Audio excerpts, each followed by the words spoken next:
नहीं, ये अपना प्रिंसिपल हमको निकालना है। हमको रेट यहाँ पे दिया है 8 सही 1/3%। जब मैं इसको सॉल्व करूँगा 8 दिए 24 होता है, पहले से 25 बटे कितना हो जाएगा 300। 25 का जब 300 में भाग लगाऊंगा तो कितना आएगा 1/12 आएगा। ठीक है, टाइम हमें दिया है यहाँ 2 ईयर्स मतलब 2 साल। सेकंड ईयर का हमें CI दे दिया है, दूसरे साल का चक्रवृद्धि ब्याज हमें दिया है और वो कह रहा है कि CI निकालिए, मतलब टोटल दोनों सालों का हमें क्या बताना है, CI बताना। तो देखिए इन सवालों को कुछ इस तरह किया जाता है मेरे साथियों।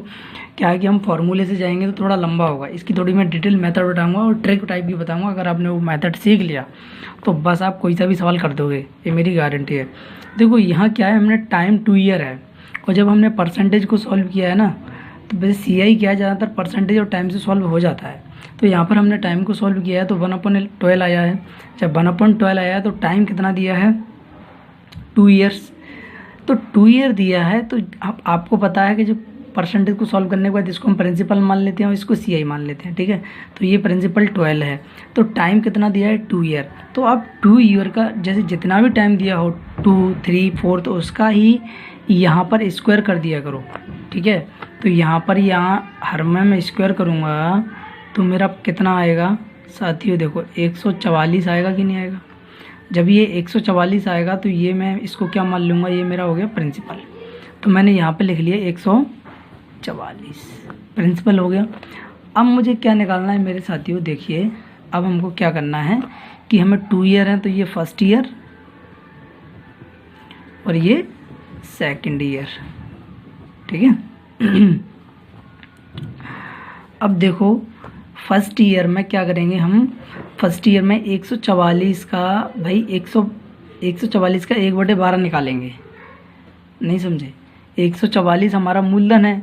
अब मूलधन पर रेट कितनी लग रही है, ब्याज कितना लग रहा है 1/12।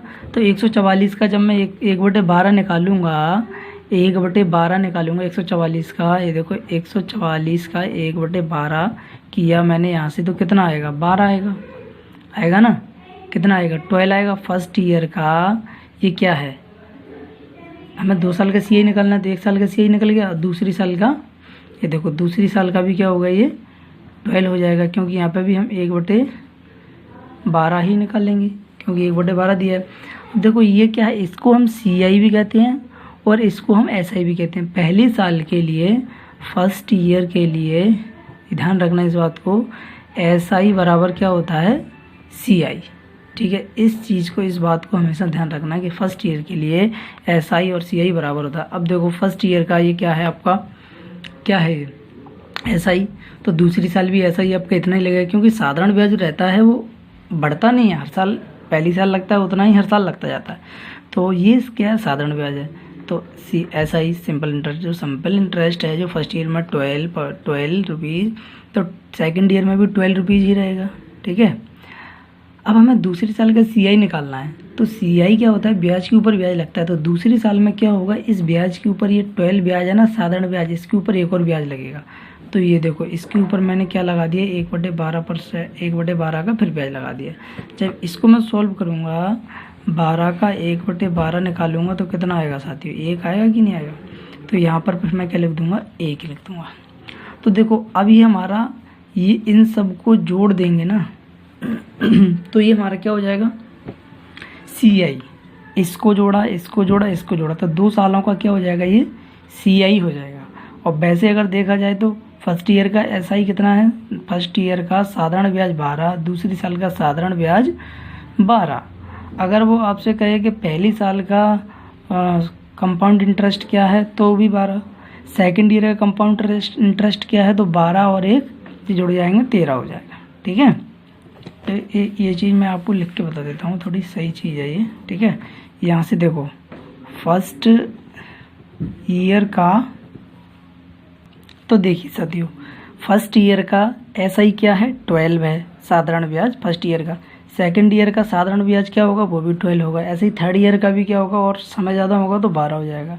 तो फर्स्ट ईयर का CI, फर्स्ट ईयर का कंपाउंड इंटरेस्ट कितना होगा 12, क्योंकि फर्स्ट ईयर का CI और SI दोनों बराबर होते हैं। सेकंड ईयर का CI कितना हो जाएगा ये 12 और ये 1, तो दोनों को जोड़ के कितना हो गया 13।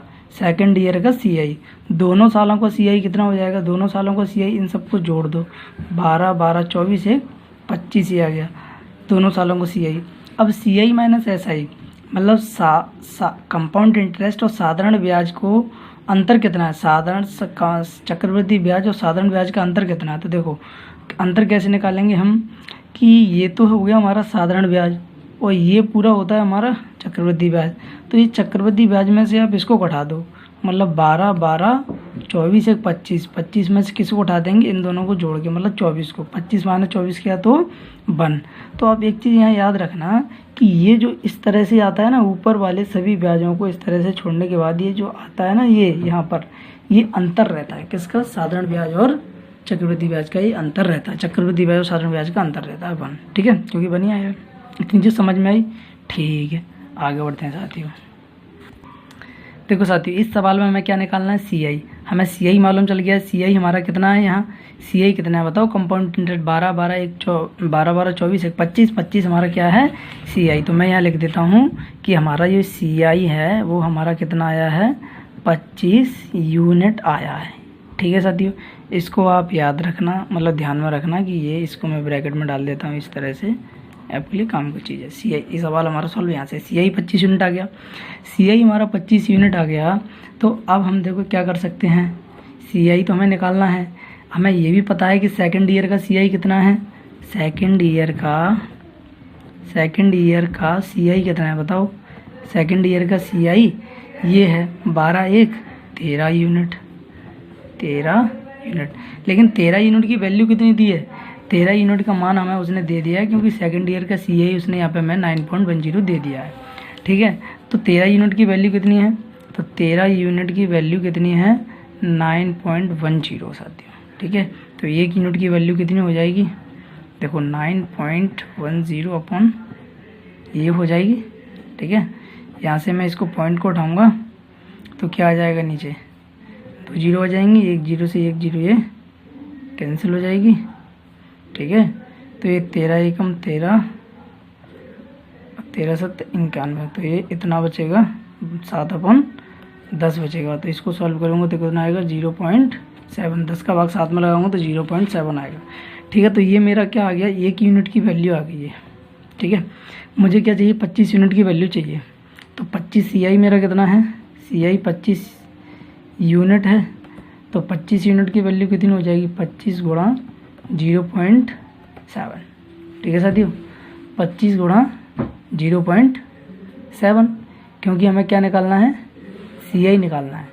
तो जब हम इसको सॉल्व करेंगे तो कितना आएगा, ये इतना आएगा 17.55 इतना आएगा सेकंड ईयर का CI।